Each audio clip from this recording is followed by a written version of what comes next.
स्वागत है आपका हमारे इस लर्निंग प्लेटफॉर्म पे। आज की जो इस वीडियो में जो जनरली हम डिस्कस करने वाले हैं ब्रिक्स के बारे में डिस्कस करने वाले हैं कि ब्रिक्स जनरली है क्या, ठीक, और इसका क्या प्रेजेंट टाइम में क्या इंपॉर्टेंस है, क्या चैलेंजेस है इसके सामने में, और इसको किस तरीके से हम आगे बढ़ा सकते हैं, लाइक इसके जो इश्यूज वगैरह हैं उसको जो हम डिस्कस करने वाले क्या है, ब्रिक्स क्या है, ब्रिक्स का इंपॉर्टेंस क्या है, एंड इसके सामने में कौन सी चुनौतियां हैं, इसकी जो क्या क्या प्राथमिकता है, इसके आगे की राह क्या होनी चाहिए, और इसकी जो बैठक कब कब हुई इसके बारे में है। इसके साथ एक फोकस करेंगे न्यू डेवलपमेंट बैंक के बारे में कि इस न्यू डेवलपमेंट बैंक को किस तरीके से एस्टैब्लिश हुआ, तो हम ये जानेंगे, ठीक है।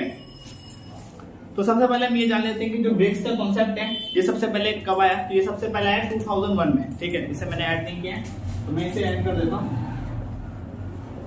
2001 में कॉन्सेप्ट आया ब्रिक्स को लेके, जिसे किसने दिया था, गोल्डमैन ने दिया था। गोल्डमैन ने ये कहा था कि जो ब्रिक्स के देश हैं वो अगर साथ काम करते हैं। ब्रिक्स में कौन कौन से देश हैं, तो ब्राजील, रशिया, इंडिया, चाइना, इन्हीं चार का पहले बात किया गया। एस की बात नहीं की गई थी, एस साउथ अफ्रीका है तो इसकी बात नहीं की गई थी। BRIC के बस बारे में बात किया गया था, ब्रिक्स के बारे में। तो अगर ये साथ मिलकर काम करते हैं देश की इकोनॉमी में, देश के डेवलपमेंट में, ये काफी आगे आ जाएंगे, ठीक। अगर और इनका जो विकास का दौर इस तरीके से आगे चलता रहा तो ये G7 जो देश वगैरह जो वेस्टर्न कंट्रीज हैं उनको भी ये पीछे छोड़ के ये आगे जा सकते हैं। तो ऐसी बात उन्होंने रखी थी, ठीक।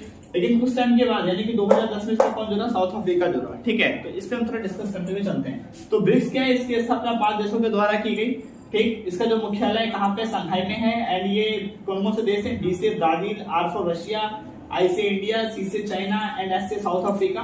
साउथ अफ्रीका को कब जोड़ा गया था ब्रिक्स में, 2010 में जोड़ा गया था। इन्होंने एक दूसरे में काफी खूब सहयोग किया है, लेकिन इनके बीच में है काफी चुनौती है। अब काफी चुनौती है जो हम चुनौती वाले पोर्शन में डिस्कस करेंगे।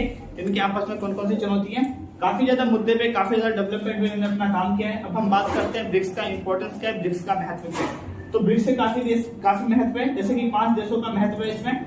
यानी कि अगर विश्व की आबादी की बात करें तो इसमें कितनी आबादी है, 42% आबादी है अकेले ब्रिक्स संगठन के अंदर, ठीक है। ब्रिक्स ग्रुप के अंदर ही 42% इंडिया की पॉपुलेशन वर्ल्ड की पॉपुलेशन है, ठीक है। क्योंकि आपको पता है कि इसमें 2 मेन देश हैं, पहला आपका इंडिया एंड दूसरा आपका चाइना, जहां पे देश की सबसे ज्यादा जनसंख्या है, और अकेले ये देश की जनसंख्या में ज्यादातर कंट्रीब्यूट करते हैं। प्रेजेंट टाइम में 36 पॉइंट कुछ समथिंग, ठीक है। पूरे विश्व में इनका कंट्रीब्यूशन पॉपुलेशन में काफी ज्यादा है। तो जनसंख्या के लिहाज से 42% है। अंतरराष्ट्रीय व्यापार की दृष्टि से 16% जो है ये लोग ट्रेड करते हैं, कौन से, ब्रिक्स के देश। इसके साथ ही उत्तर दक्षिण के बीच के सेतु का काम करता है। अगर हम रैंडमली मैप ड्रॉ कर लें, इस तरीके से मैप ड्रॉ कर लेते हैं, ठीक है। तो ये आपको पता है ईस्ट इधर है, वेस्ट इधर है, नॉर्थ इधर है, साउथ इधर। तो ये नॉर्थ एंड साउथ के बीच में क्या करता है, सेतु का काम करता है, यानी नॉर्थ के हिस्से को साउथ के हिस्से से क्या करता है, जोड़ता है। इसके साथ ही क्या, साझा वैश्विक परिप्रेक्ष्य, यानी कि व्यापार करने के उद्देश्य से इसका साझा वैश्विक परिप्रेक्ष्य है, यानी कि सभी का थिंक एक ही तरीके का है। दूसरा क्या है आपका, ये विकास सहयोग, यानी कि वैश्विक मुद्दों का जो डेवलपमेंट जैसे काम है उसमें क्या करता है, इनका एक साझा मत है, ठीक। जैसे कि अगर मान के चलो विकास सहयोग से मतलब क्या, जैसे न्यू डेवलपमेंट बैंक को लेकर था कि पूरे के पूरे ब्रिक्स देशों ने साथ मिलकर बैंक की स्थापना की, इसको एस्टैब्लिश किया। ओके, अब बात करते हैं मेजर चैलेंजेस इनके सामने कौन कौन से हैं। तो कई सारे चैलेंजेस हैं, जिनमें से मेन चैलेंजेस ये हैं, जैसे कि विभिन्न समस्या से ग्रस्त है ये, क्योंकि जो ब्रिक्स है इसके सामने में जो मेन चैलेंजेस यही है कि प्रेजेंट टाइम में क्या है, कोविड-19 आया जिसका पूरा का पूरा ब्लेम चाइना पे लगाया जा रहा है। एक तो मेन समस्या यही है। दूसरा समस्या ये है कि भारत चाइना को लेके आए दिन किसी ना किसी चीजों को लेके मतभेद होता रहता है, विवाद होता रहता है। प्रेजेंट टाइम में अगर आप रशिया यूक्रेन के बारे में देख रहे हैं तो इससे भी इंडिया की जो छवि है वो भी धूमिल हुई, लाइक कि इंडिया ने सपोर्ट नहीं किया, इस तरीके से जो बातें चल रही है, तो इन सभी समस्या से ग्रस्त है। इसके बाद दूसरा क्या है, सभी के अपने अलग अलग हित हैं, यानी कि ब्राजील अपना अलग सोचता है, रशिया अपना अलग सोचता है, इंडिया अलग सोचता है, चाइना अलग सोचता है, साउथ अफ्रीका अपना अलग सोचता है। इसके साथ चीन केंद्रित समूह है, ये भी इनके एक बहुत बड़ा चैलेंजेस है। यानी कि जो भी इसमें देश हैं वो जो ट्रेड करना चाहिए, व्यापार करना, आपस में लोग कम व्यापार करते हैं, ज्यादातर लोग व्यापार किसके साथ करते हैं, चाइना के साथ व्यापार करते हैं, ठीक है।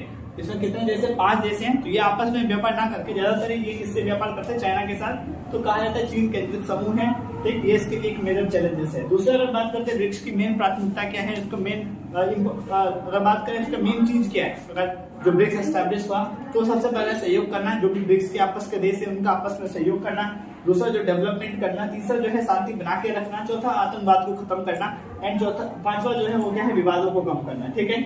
तो ये ब्रिक्स की मेन प्राथमिकता है, यानी कि जब ब्रिक्स एस्टैब्लिश हुआ या फिर जब ब्रिक्स की स्थापना हो गई तो मेन इन्हीं मुद्दों पे क्या किया गया, फोकस किया गया कि इन्हीं मुद्दों को हमें आगे लेके आना है, ठीक है। और इसकी जो आगे की राह है, यानी कि अगर हम बात करें जो ब्रिक्स है जिस तरीके से ये अभी अगर चलता जा रहा है, तो यानी कि ऐसा माना जा रहा है कि जिस तरीके से इसका डेवलपमेंट या जिस तरीके से इसमें जुड़ाव या फिर देशों का इंट्रैक्शन इतना ज्यादा है, तो आने वाले टाइम में जो ये वेस्टर्न कंट्रीज है उनकी जीडीपी को भी ये छू सकता है, आगे पहुंच सकता है। इसके साथ साथ इसका जो महत्व है और काफी ज्यादा हो गया है। किसको लेके? सार्क को लेके। जिस तरीके से पहले सार्क था, सार्क से रिलेटेड भी हम एक वीडियो आपके लिए लेके आएंगे जिसमें हम बताएंगे कि सार्क क्या है। तो जो सार्क है, तो सार्क में भारत पाकिस्तान का जो विवाद है उसके कारण जो सार्क का इंपॉर्टेंस कम हो गया था, यानी कि जो भारत भी अपना ज्यादातर फोकस अपना ध्यान के देशों कहाँ दिखाता है, तो ब्रिक्सों पे दिखाता है। तो आगे की राह इसकी क्या है? आपसे सहयोग करना जरूरी, यानी कि जितने भी ब्रिक्स के अंदर सभी देश हैं उनका क्या है? आपसी सहयोग करना काफी जरूरी है। यानी कि Brazil, Russia, India, China and south Africa अगर आपस में सहयोग करते हैं, आपस में करते हैं, तो दूसरे देशों पर डिपेंड नहीं रहना पड़ेगा और जो ब्रिक्स है उसका जो ग्रोथ है या फिर डेवलपमेंट है कुछ ज्यादा तेज गति से होगा। दूसरा है विकास करना जरूरी, आपस में जो देश है उनका डेवलपमेंट पे फोकस करना। जैसे कि साउथ अफ्रीका से कई ऐसे क्षेत्र हैं जो हंगर जैसे रिलेटेड प्रॉब्लम्स हो गए उससे उसका फेस कर रहे हैं या फिर डेवलपमेंट नहीं है वहां पे। कई ज्यादा एरियाज ऐसे हैं जहाँ पे जो बेसिक एम्यूनिटी है लाइक वाटर वगैरह वो उसकी कमी है, तो इस अफ्रीका के देश है, तो इन सभी क्षेत्रों में सहयोग करना है। इसके साथ सर्व समूह व्यापार, क्योंकि मेन चुनौती अभी के सामने में क्या है? चीन केंद्रित समूह है, यानी कि चीन के साथ ही सभी लोग व्यापार करना चाहते हैं, तो ऐसा नहीं होना चाहिए। सर्व समूह व्यापार होना चाहिए। सर्व समूह व्यापार से कहने का मतलब ये जनरली कि जितने भी ब्रिक्स के अंदर जितने भी देश हैं वो सभी क्या करें? आपस में मिलकर व्यापार करें, यानी कि जो उनका ट्रेड है वो ब्राजील के साथ भी हो, इंडिया के साथ भी हो, चाइना के साथ भी हो, अफ्रीका के साथ भी हो, रशिया के साथ भी हो, सबके साथ एक बराबर तरीके से होना चाहिए। इसके साथ साथ जो आतंकवाद का जो इशू है आगे की राह में इनकी सबसे बड़ी चुनौती बनती जाएगी, कि जिस तरीके से अभी युद्ध होता जा रहा है, तो कहा जाता है कि जितने बड़े युद्ध होते जाते हैं तो एक टेररिज्म जो है वो क्रिएट होता जाता है। ठीक, जैसे एक ये है कि भाई आतंकवाद जो होते हैं ना वो मतलब खुद ही मतलब क्रिएट हो जाते हैं, बट जैसे जैसे वॉर होता है, युद्ध होता है, उनके रिसोर्स को लिया जाता है, तो आतंकवाद जो है या फिर टेररिज्म जो खुद बनते चले जाते हैं। तो आगे की राह में यही है कि जो ये लोग आतंकवाद को खत्म तो करते जा रहे हैं, बट जिस तरीके से वॉर या जिस तरीके से कॉन्फ्लिक्ट होता जा रहा है देशों के बीच में, तो कई टेररिज्म जैसे जो एक्टिविटीज है वो काफी ज्यादा बढ़ती चली जाएंगी। तो इनके सामने ये भी है कि आतंकवादी जो गतिविधियां हैं उस पर भी ध्यान रखना जरूरी है और आपसी विवादों को क्या करना? कम करना। ये इनके लिए एक मेन है, क्योंकि अगर ये लोग आपसी विवाद को कम नहीं करते, जिस तरीके से सार्क का इंपॉर्टेंस कम हो गया प्रेजेंट टाइम में, उसी तरीके से आने वाले टाइमों में जो ब्रिक्स का इंपॉर्टेंस है वो भी क्या हो जाएगा? कम हो जाएगा। ठीक, तो जनरली जो हमने डिस्कस किया कि ब्रिक्स जनरली है क्या एंड ब्रिक्स का क्या क्या इंपॉर्टेंस है, उसके बाद इसके साथ में कौन कौन सी चुनौती है एंड इसके मेन प्राथमिकता क्या है एंड इसकी आगे की राह क्या है। इसके साथ अगर एक हाईलाइट लेके चले तो इसकी जो बैठक है 2009 में बैठक हुई थी 3 वर्ग के अंदर, 2010 में ब्राजील में, 2011 में चाइना में, 2012 इंडिया, 2014 में भी ब्राजील में, 2015 में रशिया एंड 2016 में फिर इंडिया में हुई, 2017 में फिर चाइना के अंदर इसकी बैठकें होती रही। एंड जो न्यू डेवलपमेंट बैंक है एनडीबी है, इसकी स्थापना कब की गई? 2014 में की गई जब ब्राजील के अंदर बैठक हुई थी। और जब 2010 में जब ब्राजील में बैठक हुआ था उसी के टाइम में साउथ अफ्रीका को भी ब्रिक्स में क्या किया गया? जोड़ा गया था। ठीक है, तो मेजर जो मेन टॉपिक्स है, जो इश्यूज हैं इससे रिलेटेड, उसे हमने हल्का फुल्का डिस्कस करते हुए हम चले हैं। एंड मेन जो फोकस है वो क्या है? चुनौती से रिलेटेड, क्योंकि हर संगठन या हर एजेंसी तो बन जाती है, हर ग्रुप तो बन जाता है, बट हमें ये मेन जानना है कि उनके सामने मेन चुनौती क्या है, उनके आगे की राह क्या होनी चाहिए। क्योंकि प्रेजेंट सिचुएशन को देख के हमें इन्हीं चीजों पे क्या करना पड़ेगा? इनके बारे में सोचना पड़ेगा। ओके, तो इस वीडियो में जो जनरली हमने डिस्कस किया आपको हल्का फुल्का समझ में आया होगा कि हमारा मेन कॉन्सेप्ट क्या था। ओके,